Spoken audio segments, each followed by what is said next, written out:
Well, Jackson, welcome to the programme. Thank you so much for joining us.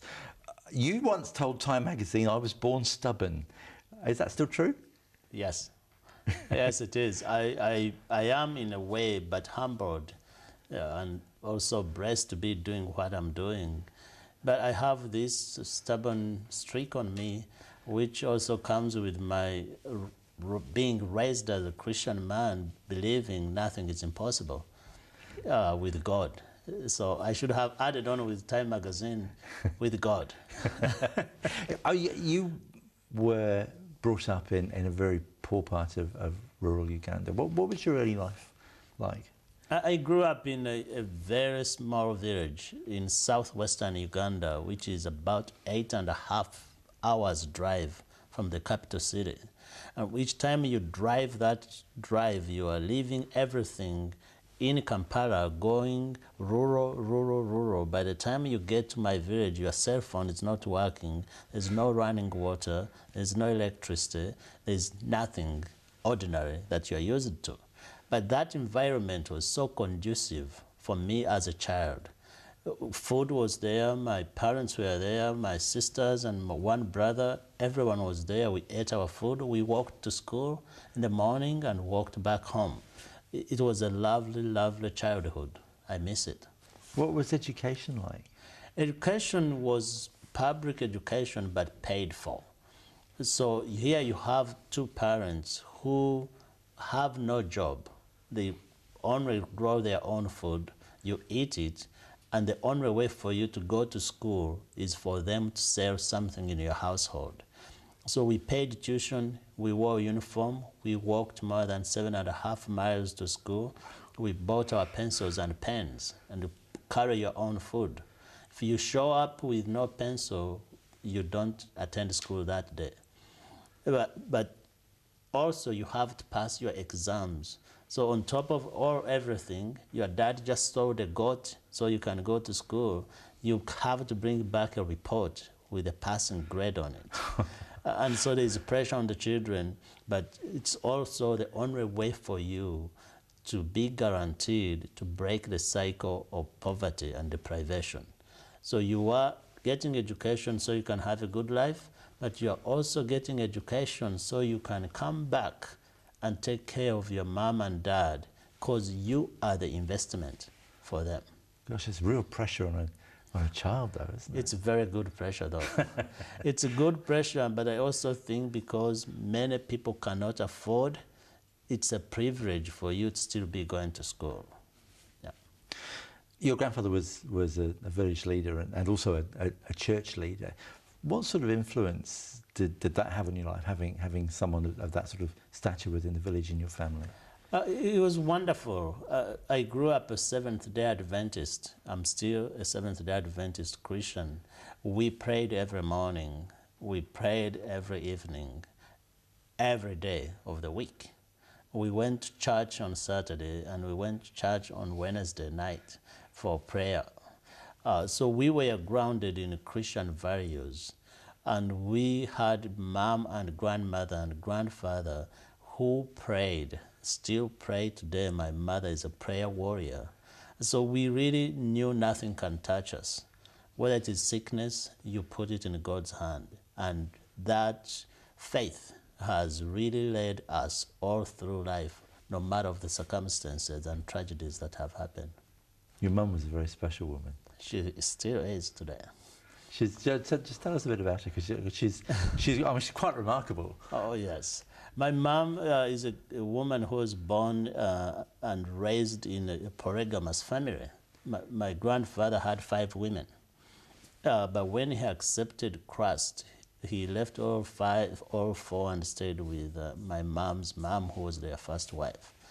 And all her brothers and sisters went to school, but she didn't have an opportunity to go to school because she was the oldest girl in the family, so she took care of her brothers and sisters. And so she gave up her education for others. Selfless giving. She not only talked about it, she lived it. And she's the person who feed everybody else who needed to be fed. before she ate herself and sat there and cooked the whole meal and served it to others. We were raised on scripture, we are raised seeing an example. Should say it doesn't matter what you say, what you preach. What matters is what you do.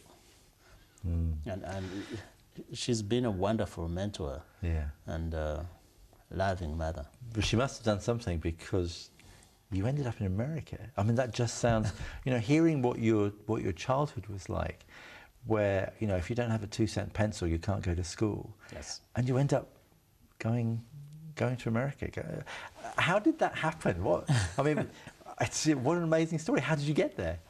It's a long journey, and you talk of a pencil, really, what my parents would do. My dad would buy a pencil, one pencil, and he would take this pencil right here,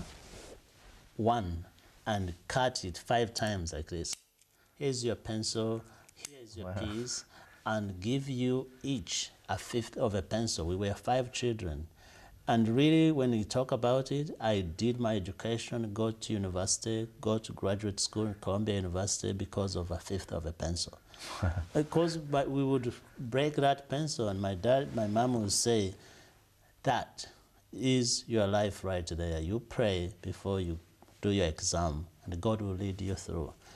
So it was hard work, it was stubbornness, it was focus on what is possible. We read the Bible and crammed verses from Abraham to Moses to Elijah. If Elijah prayed and fire came from heaven, how can I fail to pray and pass an exam? You went to university in Uganda. That was your first university. What were you studying then? Social sciences. I am allowed to study social sciences. My dad wanted me to be a lawyer so I can make a lot of money, but also get back to people who had bothered him in life. I wanted to do social sciences to understand family structures and solve social issues. But when I was in my 2nd year at university, a lecturer came to teach us about human rights. And I picked the injustices that I had seen in my community. And that's how I was introduced to human rights. And now something woke up in me, looking back at all women in my village who were beaten every night and still have to wake up and cook for their husbands. Children who dropped out of school because they couldn't afford a 1/5 of a pencil. So I wrote a paper about all these injustices and graduated with my social sciences degree. And the moment I graduated, Columbia University had a scholarship for me so I can study deeper human rights issues and international law. Well, that seems a good place to have a break. So we'll just stop for a moment there. We'll be back in a couple of minutes. Thank you. And welcome back to Enzyme Focus. Our guest on the programme is Twesigye Jackson Kaguri. Jackson, we got you to America before the break. Yes. You're at Columbia University. There must have been something of a culture shock from rural Uganda to central New York. Yes, sir. I'm 24 years old when I come to United States. I had had my pair of shoes 2 years earlier, one pair, the first pair of shoes I ever had at 22 years old. And here I am in a short-sleeved shirt, and I'm walking out of JF Kennedy on a snowy day in America. It was fantastic to see, but I will never forget the day I walked out of that airport. I had read a little bit about New York, and here I am landing, and a Senegalese immigrant picked me up, and the first question he asked me, "Where's your coat?" And I said, "What coat?" He said, "It is winter in America." And he drove me from JF Kennedy straight to Harlem and went in a shop, bought a jacket, a warm jacket, and threw it behind in the cab. Say, "There, you have a coat now." And I've never seen or heard from that man since that day. Amazing. Random kindness. But again, he also had all the freedoms that come in America. I was shocked to find there's free education in the United States, a freedom of expression. People criticized the government and the president, and they still had jobs. So it was a culture shock. It was a learning experience, and I was like a sponge, getting everything, but also remembering where I'm coming from to be in that great country. Now, you made America your home. You have an American wife. You live in America, but as you say, you've never lost that link back home with Uganda. Tell us a bit about the AIDS Orphans project, the Nyaka AIDS Orphans project, because that's a remarkable story in itself. How did that start? So I'm at Columbia University, and I'm graduating in 1996, and I got a phone call from Uganda saying my brother was sick. So we grew up 5 children in a family, 3 sisters, older brother, and I'm the youngest. And my parents had invested in all of us, knowing once we all graduate, their life is set. We will come back and take care of them. And in 1990s, HIV/AIDS came through sub-Saharan Africa, sweeping through like dominoes, one after the other. Men and women who were dying included my brother. The call said, your brother is going to die soon. I went back to Uganda 2 weeks later, he died. Left 3 children, I was 96. Then in 97, my sister also died. 2 people now, and she left a son. Each time I would get 4 nieces and nephews who became my children overnight. Here I am, educated, ready to have a job and get married and buy a car. And now I'm a father of 5 children, 4 children, and one of them is sick, need medication. But each time I would take them from the capital city to the village where I was born and raised, other parents, other grandmothers whose children had died and had orphans would bring them to ask for a pencil so they can go to school for a pen. And that was a turning point for me. I was an uncle to nieces and nephews who are in school, who were paid school fees, and whose life already had lost dad, but were still supported. And here were millions of other children who didn't have an uncle. For some reason, I wanted to be an uncle to them, give them a hand so they can also obtain education. That's how Nyaka was born. So how did you get to the stage where they're actually, because I mean, it's easy to say, you know, I want to support children, but to get from there to there actually being the project up and running, that's quite a leap. Yeah, it is. So what we did, number one, my wife and I had saved money to buy a house in United States. So we used that $5,000 down payment and went and bought land, 2 acres. It's been 10 years. That was 2001. We bought 2 acres of land, and we sat down with people, and they told us what they wanted. And education was number 1. Clinic for treatment and healthcare was number 2. So we started with education. People became owners of the project. They selected a committee and started building, brick by brick, stone by stone. The preamble in my book says that a stone that was rejected by builders became the cornerstone. These men and women were determined, as we were, to see a turning point in a generation so they can get education. But then once they started, it is God's work. We put it in God's hands, and God just did his miracles.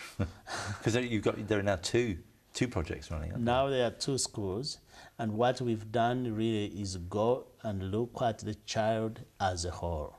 We have taken a holistic approach: healthcare, food, clean water, library, a clinic that is completed now, sanitary products for girls, Bible studies every morning, a van to take them to the hospital. It has transformed their lives completely. You make it sound like it just happened, but I would guess that along the way you've had some real battles. Definitely. The number 1 bottleneck was getting across the message of what we are going to do to my father. He was the first person to oppose the project. Yeah, I lost a son, I've lost a sister, and now I'm going to lose you also to the community. He had a valid point. but he didn't know how non-profit organizations work, that you get supported by other people. You lead, you bring the vision, other people contribute and do it. They were corrupt officials who wanted bribes so they can give us licenses. There were financial issues. I could not sleep thinking, now we have children in school, they don't have food, we don't have salaries for next month. Who do we ask now? So we went to church groups and professional groups and friends. If we talked, I would say, Allan, please make a donation. These children need you as much as your own son needs you. You've written a book about your experiences, Yes. which is, I know that people who read it just want to share it with other people. But when you look back at where you started and where you are now, you're very driven. And that goes back to the stubbornness. I'm driven, and writing a book, really, I didn't set out to be an author. Author was not one of the things I dreamt to be when I was young.